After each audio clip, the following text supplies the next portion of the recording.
안녕하세요. 원래대로라면 결혼한 지 올해로 4년차를 맞이해야 했어야 하는 30대 초반의 주부입니다. 이혼한 이야기가 뭐가 자랑이냐고 사연까지 정리하시겠지만 저는 요즘 전에 없이 잘 지내고 있어요. 혹시나 사연 들으시는 분들 중 저와 같이 이혼을 생각만 하고 계시는 분들께는 너무 어렵게 생각하실 필요 없다는 말씀을 드리고 싶네요. 물론 개인적인 사정이란 게 사람마다 다 다르니 제가 무조건 옳다고 하기는 그렇지만요. 그래도 저는 제가 좋은 결정을 내렸다고 생각합니다. 이혼하면 이렇게 속이 후련하고 편한 거였는데 그동안 뭐가 그렇게 두렵고 무서워서 시간만 끌고 있었는지 허송세월 빈 껍데기로 시간만 날린 것 같아서 그게 참 후회가 되네요. 저와 남편 사이에 아이는 없었습니다. 애초에 제가 직장을 그만두기로 한 건 결혼하자마자 곧바로 아이를 가지고 싶어 했기 때문이에요.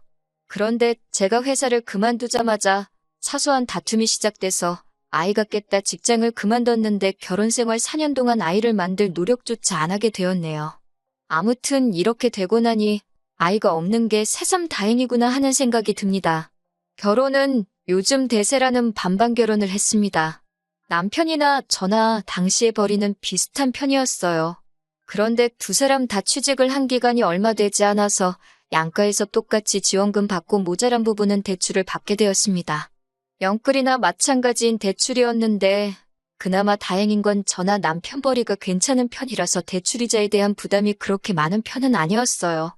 제가 하던 일이 트렌드에 굉장히 영향을 많이 받는 업종이어서 보통 출산 후 다시 일자리를 구하기가 엄청 힘든 편입니다.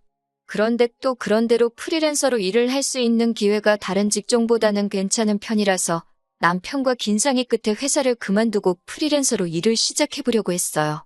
출산과 육아로 생기는 공백이 부담스럽기도 하고 아이가 태어나고 안정적인 가정을 꾸리는 것도 좋지만 저는 제 커리어를 그런 식으로 포기하고 싶지는 않았거든요. 물론 프리랜서가 된다 하면 지금 회사에서 받는 안정적인 수입은 꿈도 꾸지 못할 수도 있는 리스크가 있었습니다. 잘 풀리면 회사에서 버는 돈 그 이상을 벌 수 있지만 반대로 말하자면 일거리가 하나도 들어오지 않는 경우도 있거든요. 그래도 결혼 생활 1년 2년 하는 것도 아니고 아이도 하루 이틀 키우다 말게 아니기 때문에 제가 하루라도 빨리 프리랜서로 이름을 알리는 게 나중을 봤을 때는 더 도움이 될 거라 생각했어요. 남편도 잘 할 수 있을 거라면서 저를 응원해줬습니다. 이런 어려운 결정을 내리는 데는 당연히 남편이 제게 용기를 북돋아 주었기 때문이 컸어요. 그런데 알고 보니 그런 게 아니었네요. 회사를 그만두면서 그래도 대표님이 저같이 실력 있는 사람을 어디서 또 구하냐며 많이 아쉬워하셨어요. 혹시나 나중에 아이가 태어나고도 복직할 계획이 있으면 연락이나 한 통 달라고까지 해주셨네요. 그냥 해주는 말이었겠지만 제가 그동안 회사에서 최선을 다했다는 이야기처럼 들려서 기분은 좋았습니다. 대표님도 대표님이지만 저도 많이 아쉬웠어요. 대우도 좋았을 뿐더러 이 회사에 들어오려고 정말 엄청 많은 준비를 했었기 때문에 이렇게 그만두게 되는 게 너무 아쉬웠습니다. 그렇게 프리랜서 생활을 시작한 지 한 달이 지났을 때의 일입니다. 그날은 남편은 회사로 출근을 해 있었고 저는 집에서 집안일을 하고 있던 여태까지와 다를 것 없는 평범한 날이었습니다. 그런데 현관문에서 비밀번호 눌리는 소리가 나더라고요. 남편이 퇴근하기에는 살짝 이른 시간이길래 누군가에서 나가보니 시어머니가 인상을 잔뜩 쓰고는 집 안으로 들어오시더라고요. 시어머니가 집 비밀번호를 알고 있을 리가 없는 상황이었으니 남편이 알려줬다는 걸 직감하게 되었어요. 시어머니가 비밀번호까지 눌러서 그런 표정으로 들어오는 걸 보니 잘은 모르겠지만 뭔가 좋은 일이 아니겠구나 하는 생각이 들었습니다. 남편이 어머님한테 비밀번호를 알려줄 시간에 저한테도 전화 한 통 해줬으면 좋았겠다 싶은 생각이 들었어요. 미리 대비라도 할 수 있었을 테니까요. 시어머니는 다짜고짜 제가 직장을 그만뒀다고 들었다며 그걸 마치 따지기라도 하듯이 저에게 물어보셨습니다. 이미 한 달이 지난 시점에서 저렇게 나오시는 걸 보니 남편이 시가족들에게는 제가 직장을 그만두게 된 걸 이야기하지 않았나 봐요. 그래서 한참을 진땀을 빼면서 제가 직장을 그만두게 된 이야기를 해명해야만 했습니다. 남편과 합의된 일이다. 정 모하시면 전화를 해보시라고. 하지만 시어머니는 도통 제 말을 믿지 않으시고 끝까지 어떻게 그런 결정을 본인과 상의도 없이 내렸냐며 화를 내고 계셨습니다. 그런 것까지 어머님한테 허락을 받아야 하는지는 몰랐지만 당시에는 사실 어머님과의 불화가 처음 있는 일이었으니 입도 뻥끗 못하고 계속 당하고만 있어야 했어요. 한참을 시어머니에게 시달리고 있는 와중에 문이 열리는 소리가 나더라고요. 남편이 퇴근해서 돌아온 거예요. 정말 그제서야 이 시달림이 끝이 나겠구나 싶었고 구세주가 등장한 것만 같았습니다. 남편이 저 대신 어머님을 이해시켜주는 것까지도 바란 게 아니었습니다. 더 혼나도 상관이 없으니 단지 제가 직장을 그만두기로 한 과정을 정확히 말씀드리고 그 자리에서 제 편을 들어줬으면 싶었어요. 그리고 그렇게 해줄 거라 당연히 믿었고요. 하지만 제 기대가 무색하게 남편은 막상 화가 머리끝까지 잔뜩 나 있는 어머님 앞에 그동안 보여줬던 거와는 다른 모습을 보여주더군요. 제가 어떤 결정을 내리던 응원해주겠다던 남편이 시어머니가 대노한 모습에 자기가 언제 그랬냐는 듯 마치 회사를 그만두고 나온 건 전적으로 저희 독단이고 잘못이라고 말을 바꾸더라고요. 아무리 어머니가 무서워도 그렇지 어떻게 저렇게 했던 말을 안 한 척을 할 수 있지 싶었습니다. 그때 처음으로 제가 이 남자와 결혼하게 된 것을 후회하게 되었어요. 그리고 그때 끝내버리지 않고 지금까지 질질 끌고 왔는지 싶은 마음입니다. 어머님이 저렇게 화내는 이유는 결론부터 말씀드리자면 우리 아들이 혼자서 뼈 빠지게 벌어 대출금 갚고 생활비를 주는데 제가 집에서 놀고 먹고 있는 꼴을 못 보겠다는 겁니다.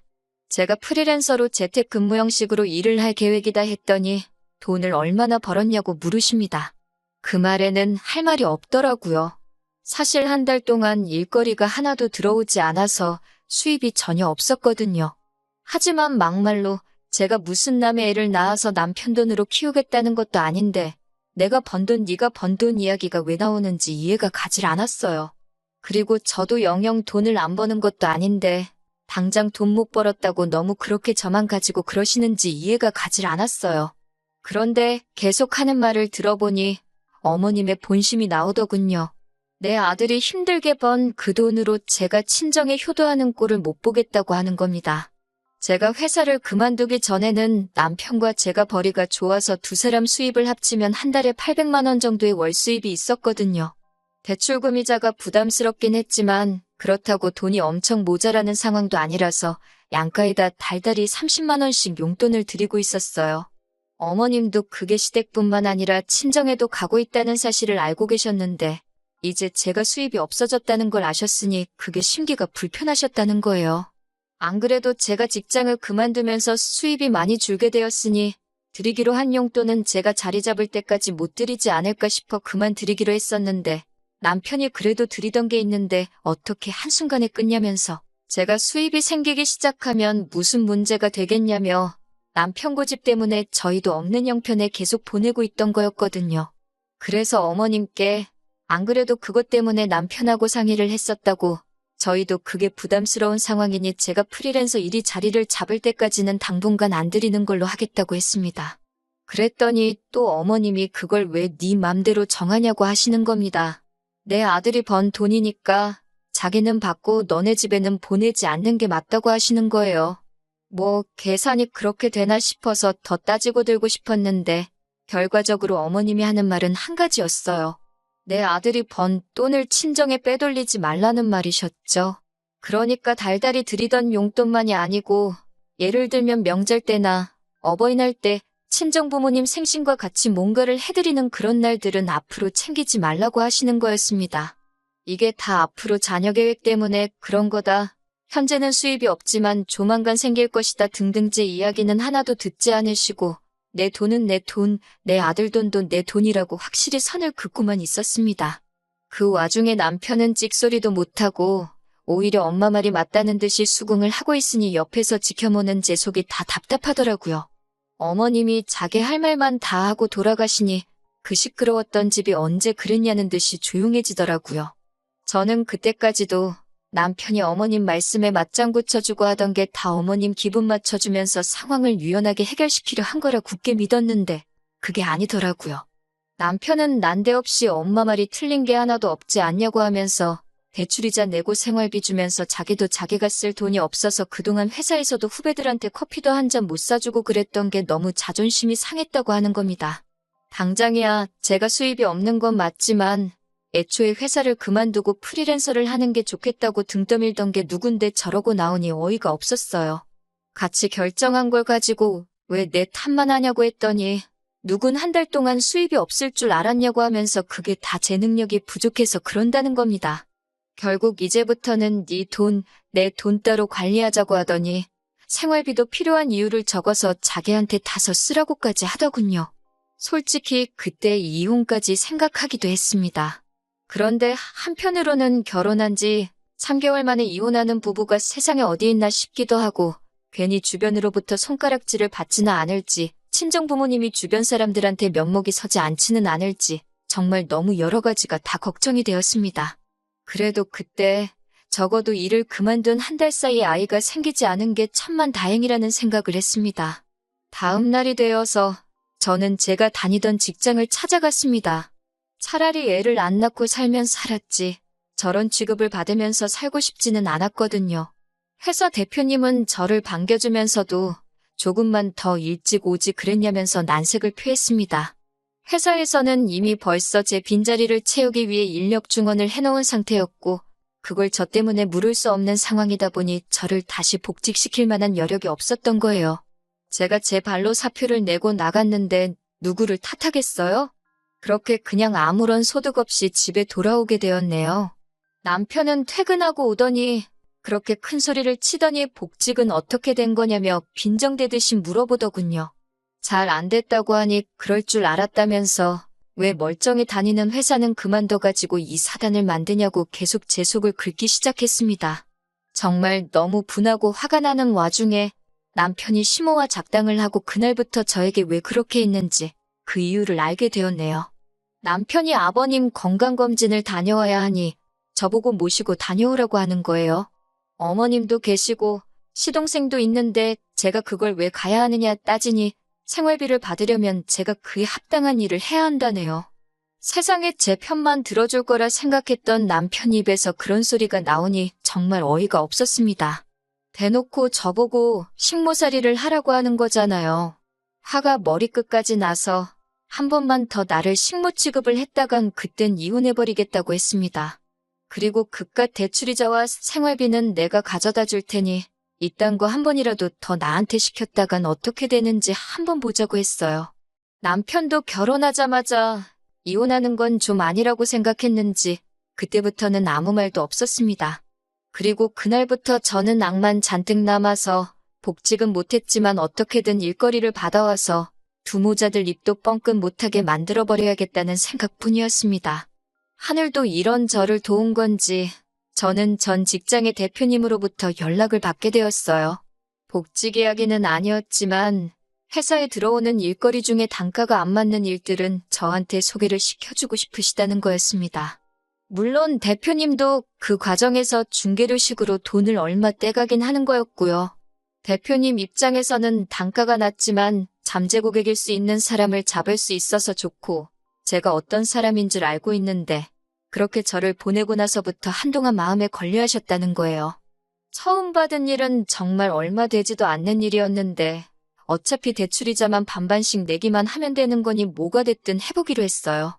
뭘 하든 남편이나 시모 계획대로 시가족 뒷바라지를 하면서 돈을 다 쓰는 것보다는 나을 거라 생각했거든요. 아무튼 그렇게 점점 프리랜서 활동이 자리를 잡기 시작했고 벌이도 늘어나게 되었습니다.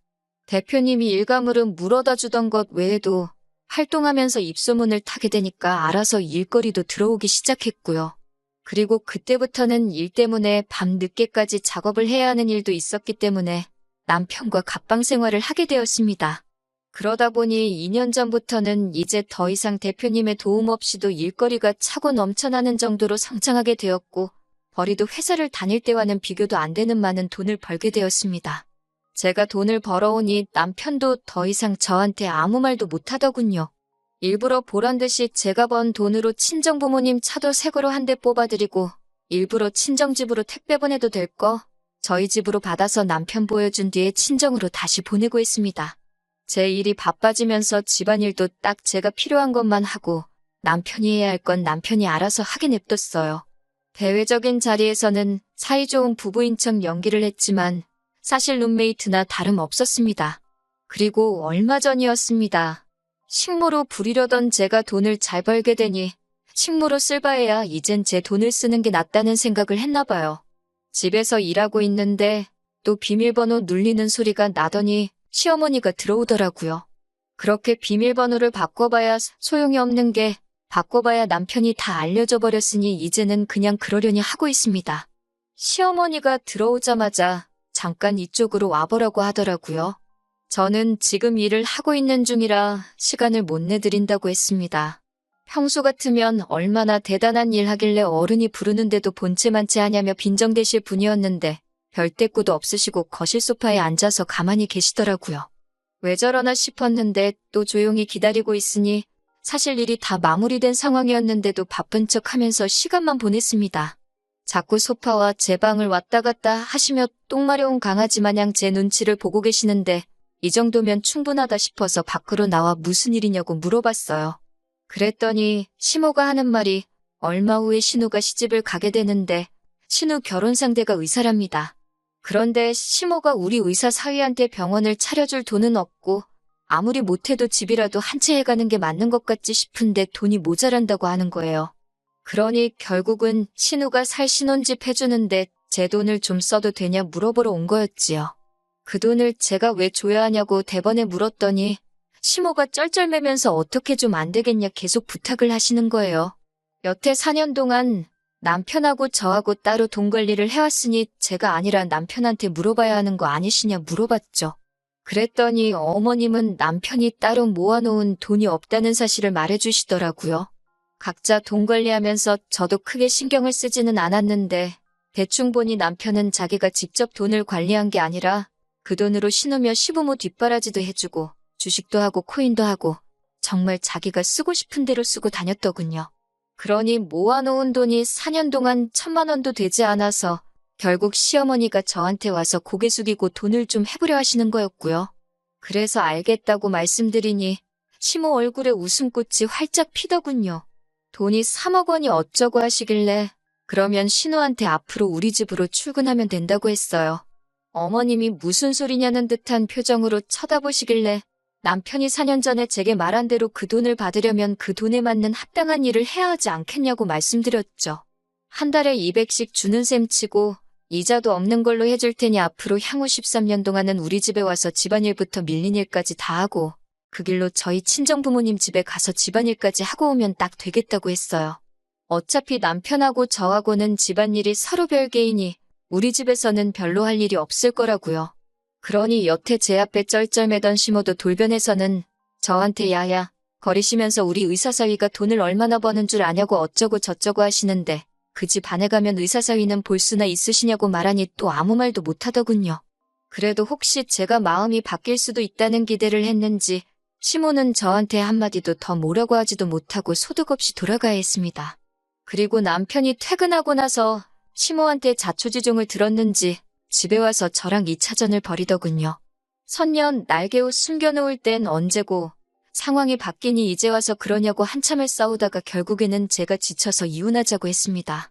남편은 기고만장해서 재산분할로 제가 여태 모은 돈을 다 뜯어갈 테니 어디 한번 그렇게 하고 싶으면 그렇게 해보라고 하더라고요.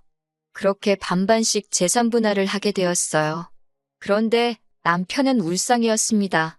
남편과 제가 각자 돈을 벌어 그 수입을 각자 관리해왔고 저도 돈을 쓰기는 했지만 대부분은 다 저축을 해둔 반면에 남편의 경우에는 다 쓰고 날려버린 상황이었잖아요. 그래서 남편에게는 재산 형성의 의사가 없던 걸로 간주가 돼서 나눌 재산이 없다는 판결이 나왔기 때문이죠. 반반씩 재산 분할을 하게 된 건 신혼집이었고요. 어차피 남편하고 지내던 그 집구석 정이란 게 하나도 들지 않았기 때문에 집은 너하고 돈이나 제때 보내달라고 했습니다. 그렇게 시댁은 또 난리가 난 거죠. 신우 시집 보낸다고 집을 해가려고 했는데 돈을 어디서 구하기는커녕 재산 분할하면서 저한테 내줘야 할 돈만 더 늘어난 겁니다. 애초에 알고 보니 신우도 그 의사 남자친구한테 병원 개업을 빌미로 결혼 이야기를 주고받았었나 봐요. 그런데 개업은커녕 개털도 없는 시댁 상황을 알고 나서는 결혼은 결국 없던 일이 되고 말았다네요. 진작에 이혼했어야 했는데 남의 시선을 너무 의식했나 봐요. 이혼한 지는 조금 되었는데 생각보다 타인들이 저에게 그렇게 관심이 없더라고요. 제가 괜한 걱정을 했었나 봐요. 저희 부모님도 당신들 면목보다 제가 그렇게 힘들게 살고 있었다면 진작에 말을 하지 그랬냐면서 현재는 제가 걱정하던 것과 정반대로 모든 게 잘 풀리고 걱정 없이 살고 있습니다. 이혼한 지 얼마나 되었냐고 벌써부터 연애질이라고 뭐라고들 하실 텐데 사실 지금 만나는 사람도 따로 있어요. 똥차가 가고 벤츠가 온다더니 사실 제가 여기까지 올 수 있게 저를 많이 신경 써주고 도와줬던 전 직장 회사 대표님하고 좋은 만남을 가지고 있습니다. 하지만 저도 실패의 경험이 있다 보니 조금 신중하기는 해요. 다시는 그 어떤 후회가 남지 않게 여우같이 잘 계산해서 앞으로는 더 행복하게 살아보려고 해요.